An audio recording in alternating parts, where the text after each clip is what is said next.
you guys talk about working on? Um, you know, kind of making the game easier. I know that sounds simple and kind of cliche, but I think it's how you go about it. Um, look at last night, for example. A team that switches 1 through 5. It's easy to turn it into an isolation game, and not for selfish reasons, but because we're both so good at being able to attack and create.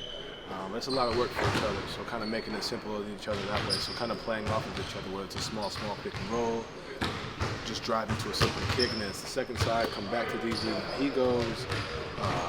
And then you look on the conversely on the defensive side, being able to support each other from the wing standpoint. We did a pretty good job in the first game. In the second game, I think we had some lapses, and that's to be expected. It's not, like I said, it's not going to be perfect, but for him and I, just continuing to have those conversations, and they're always positive. And I think that's the biggest thing, because they come from a place of wanting to see each other get better and grow. And he says that he's still watching film of you in Utah days and saying like, all right, I can see where this works here, it doesn't work. Can you tell that he's doing that?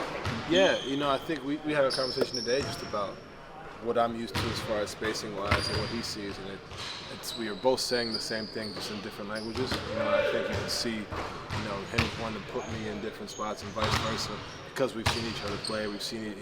I didn't know he was watching film of me, but I've watched enough of him and kind of have an idea, and also just try to put instances in where he hasn't seen. As far as me coming to set for him. I think that's a big thing for us, where we can kind of create advantages, because keeping the defense on their heels, because he's so good, he can score 40 just by isolation basketball the whole night. But it's being able to make, like I said, make it easier for each other.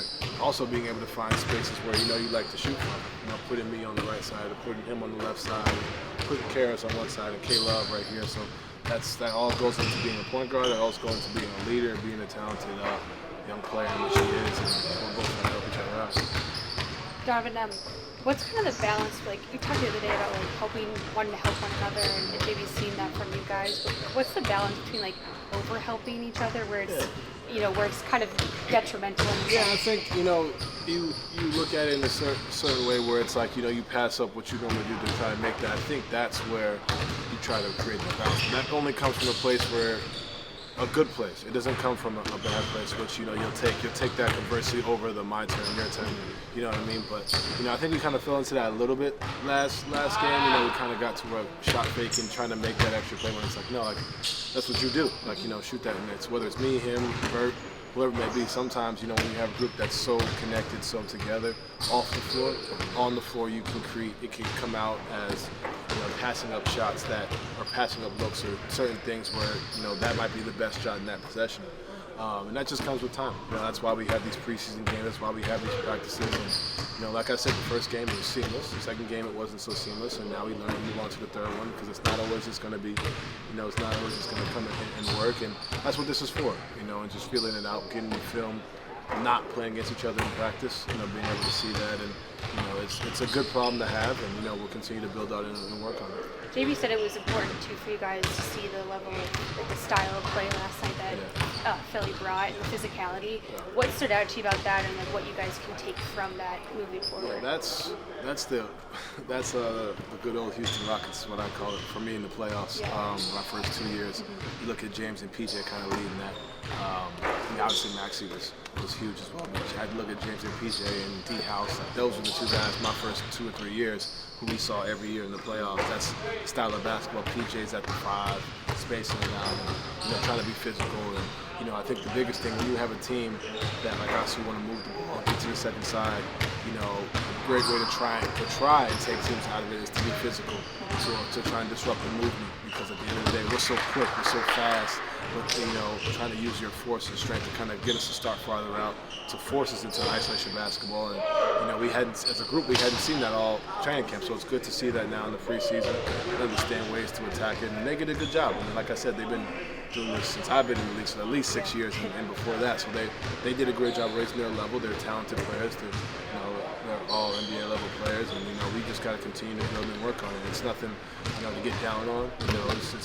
They're lapses that we had, and we just gotta go back and fix it. A lot of teams nowadays, Donovan, are doing the switch-heavy approach, and I would assume that's what a lot of teams are probably going to do against you guys. What is the best way for you as a group to attack that, given that you do have so many good one-on-one players?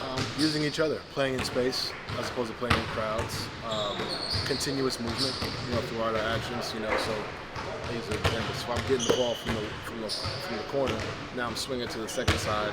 I'm either going to chase it and play with the second side, or he can go play with the guy in the corner. But sprinting into your actions continuously, because it's like, I don't want to use a football analogy, but like when you're up to somebody, like you're right here, everything's physical, everything's here, but once you back up, now they have to come to me. Now I have room to attack and get by. Now I have room to make a play, to create a set of pick and roll, slip a pick and roll. J.A. got a bunch of those. We're finding them up top. Now he's able to grab the ball and make a play on them and that stuff. So we got to it a few times, but like I said, this is our first time really going through it as a group. So I think now we see it. Now we can work on it in practice, because you can teach it all you want, but you have to physically go through it, physically see it, for us to start to build upon it. And like I said, it's with the preseason games before. You learn, and now we go through practice and get the reps in and see. When Coach JB saying, "Oh, we're doing this," it's because of that, and you understand where it's coming from. I was talking to J.A. about this a little bit yesterday. Building pick and roll chemistry. In Utah, you and Rudy had it, obviously. How is it coming along with J.A., and how long do you think that process takes? It's going well. I think, it'll be quicker than mine and Rudy, because I was a rookie when Rudy and I first started, and then you look into where Rudy and I got last year. We were I think, number 1, number 2 pick and roll duo in the league. That's 6 years of repetition. Obviously, Jay and I don't have that, but for me, I think it'll come easier because one, I'm better than when I first started with Rudy. Like I'm not the same rookie coming in. I'll have an understanding of where things could be, but I also have an understanding of big setting pick and rolls. I think that's the biggest thing in my career where I've learned is not just knowing my position, but knowing ways that he can set screens and he can get out so he can get open. Understand where he can be in positions to succeed. And you got to credit, playing alongside Rudy for that, being able to see it over and over. And Rudy, Derek Favors, like the two that you kind of see. Sometimes it's the pocket pass, sometimes it's over at your foot angle, just the area, way you set a screen. And J.A. is fantastic at it, so it's not like, it's not going to be a hard process. And it's coming along really well, but there's also things of just understanding that when I go this way, that means this, and that way. That takes time. That's not going to just happen over a week or 2 weeks, but, I think it's coming along very well. What goes into that process, Donovan? Is it just reps? Communication. Reps and communication. So, like, I don't want to say he's tired of me, but I pull him over to the side every second I can, because it's like, Jay, you may have this here, but you also may have that, so just be aware of that. So if I look at you like this one may mean that.